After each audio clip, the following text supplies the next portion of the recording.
Hello, all of you. It really feels good when some of you ask doubts or they show concern for the homework.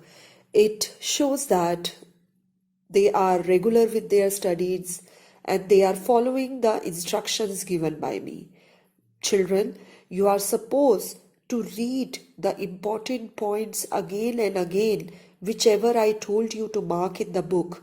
Yes, along with that, practice the questions. In the end of the chapter, I will be giving you more practice questions. Yes, so try to find out the answers of them, learn them. Learning is very important. From the day one, I am telling you, physics is just like maths, which requires learning every day. Yes, so whatever you learn, and try to write it down, cross check whether you have done it correctly or not.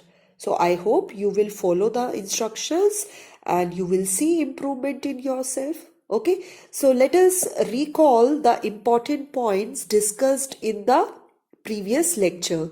In the previous lecture, we were talking about the flow of charges.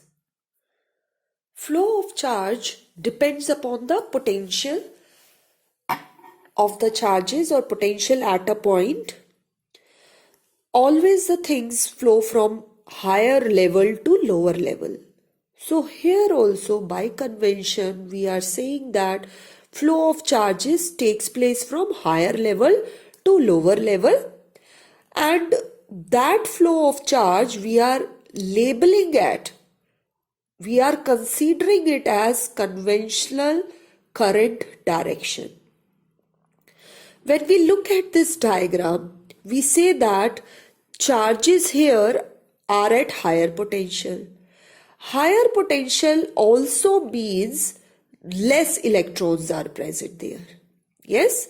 So here I have shown most of the charges as positive charges. So charges are moving from higher potential to lower potential. Here I am showing concentration of electron is more. So lower potential means that their negative charges or electrons are more. So we say that the current moves from higher potential to lower potential, whereas electron flow occur from higher concentration to lower concentration. This basic rule for electron flow you have to keep in mind, that electrons always flow from higher concentration to lower concentration, that is from this negative side which we are considering as lower potential to higher potential. Yes, so don't get confused with higher and lower, that here the current is going from higher to lower but the electrons are flowing in this direction. This current direction we are choosing it for our convenience, that always the flow of anything happen from higher level to lower level. Yes, but if we want to represent our higher potential, how we will represent? Higher potential is represented by only positive charges. Yes, or what will be the concentration of electron in higher potential? It will be a low concentration or less electrons. What is the concentration of electrons at lower potential? Concentration of electron at lower potential is more. Yes, and we all know that things always move from higher concentration to lower concentration. Therefore, electrons are flowing from higher concentration to lower concentration. Yes, this basic, this is the most important diagram which you should remember and understand the various concepts I am explaining you. You can rewind the video, listen to me again and again what points I am discussing. So children, basically the flow of charge depends upon the potential at a particular point. Yes, that potential can be higher, that potential can be lower also. So to understand this concept, let us understand the term potential in more detail. all of you look at this point A. Yes, at point A, there is a charge Q, which we are calling as a test charge. Yes, this Q is at infinity. Infinity means a place or where no other forces are acting on this charge Q. It is alone there. Yes, so this charge Q is there at point A. Now from point A, the charge has to travel to point B. So from this path, the charge is traveling down to the point A. Okay, now you have to keep in mind that this point B, I am showing it as a lower level because charges can flow from higher potential to lower potential. Yes. So from point A to point B, the charges are flowing, means the charge is moving. When the charge is moving means the charge is doing some work. Yes. So this work done by the charge gets stored in it as a potential. Yes. So potential at B. What do we mean by electric potential at B? Electric potential at B is the work done by the charge to reach at that point B. So VB, V is the symbol for potential. So potential at B will be equal to work done about charge. Keep one thing in mind, children. Whenever the objects are going from one place to another, they are doing work. In doing that work, either the energy is gained or energy is lost by the body. Yes, so we are saying that energy, that work done gets stored in the charges at point B. So you can also now say that at point A also the charges are maintaining some position.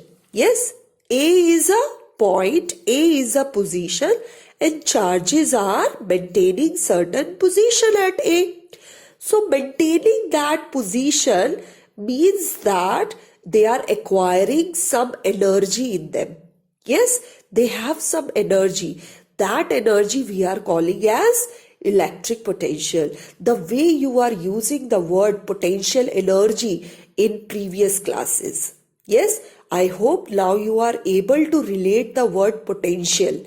Here, potential word is related, potential energy is related to the position. Similarly, electric potential is the energy or the work done by the charges at a particular point. This charge Q has acquired some work done to reach to the point A. This charge Q might traveled some distance and reaches to point A. So that work done is stored in charge Q as potential at A. But now this charge has decided, let me move on to some other place. Let me move on to point B. So while moving to point B, the charge has done some work. To reach to point B, that work done by the charge gets stored stored at that point as potential at B. I hope the meaning of potential is clear to you.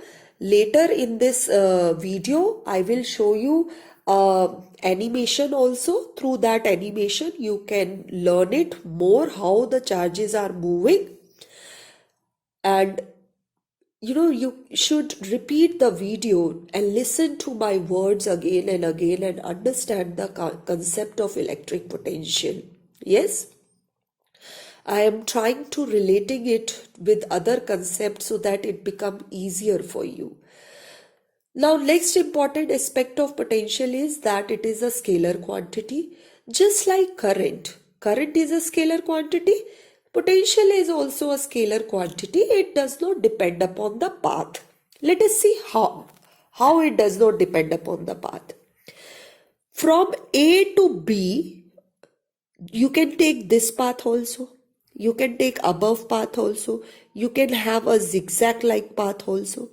Whatever path you take, the amount of work done to reach to the point B will be same, and therefore the potential energy does not depend upon the direction through which the work is done. You have studied this concept that work is a scalar quantity in the previous classes. You can relate this concept to that. You can relate this concept to the work is a scalar quantity concept. And you will find that yes, electric potential is also a scalar quantity, whatever is the path taken, okay, or wherever the point B. If I can shift the point B to here, but the amount of work done is same, okay, work done to this point to work done from this point to this point, or work done from this point to, if it is same, the potential will be same. Yes. Now we want to know the SI unit of electric potential. We know that unit of work is joule and unit of charge is, what is the unit of charge? Coulomb. So the potential unit becomes joule per coulomb, but we don't use it. This is not for the practical purpose. For our numericals, we are going to use this unit, that is volt, and the symbol for volt is V. So here you can see that the symbol of the unit and the symbol of the potential both are same, V and V. This is the symbol for potential, and what is the symbol for the unit? V itself. So I hope the electric potential is clear now. Let us talk about potential difference. Now when I say potential difference as the word difference says, means I am taking the difference between two electric potentials. And here the difference is always, we have to take off higher potential and lower potential. So then only the charges will flow. Okay, children? If you will say that potential difference is 0, then there won't be any flow of charge. The flow of charges can take place if and only if potential difference is there. If and only if the electric potential at two different points exist, then only it happens. So here I am taking two position A and B. In our book it is given as 1 and 2. You can use those symbols also. So there was some potential at A because charges came from somewhere, reaches to point A. So they acquired potential at A. Then from A to B, when they reaches to B, they done some work. So they acquired potential according to point B. So when I am saying potential difference, I am subtracting the two potential, the higher potential minus lower potential, to reach from A to B. Or you can say that from reaching from A to B, the work done by the charge is WAB. So this work done. From reaching from A to B, potential difference is VA minus VB. And how much is the work done by the charge? WAB. So this work done divided by charge gives us potential difference between the 2 points. If it is 0, if this potential difference is 0, do you think the charges will flow? No. Very good. The charges will not flow. Yes. Now we want to define the 1 volt. If I want the potential difference to be 1 volt, how much work should be done by the charges? Say 1 joule of work, and the total charge is 1 coulomb. Yes. So in this way we can we can define the unit of potential difference. You might be asked in the question, define 1 volt, or what do you mean by this expression? So here I have given the statement. Let us read it. 1 volt is the potential difference between 2 points when 1 joule of work is done in transferring 1 coulomb of charge from one point to another? Let us relate this statement to this diagram. 1 volt is the potential difference when 1 joule of work is done from transferring 1 coulomb of charge from one point to another. I hope the definition is clear to you. Now this part is also the answer 6 of exercise 9b. Other questions solutions I am giving in the doc file, and few of the doubts from exercise 9a will be also given in that file. Thank you for today. As against potential difference, potential is the work done in bringing a unit charge from infinity to a point. Thus, if the work done to bring a unit charge from infinity to a point is 1 joule, then the potential at that point is 1 volt. In the given example, potential difference between points A and B is the difference in the work done in moving a unit charge from point A to B. Conductors can be in solid as well as liquid states. In solid conductors, positive ions are immobile, and only the negatively charged electrons flow from high negative potential to positive potential. This flow of electrons is known as electric current. In liquid conductors, the current is caused by the flow of charged particles in both directions at the same time.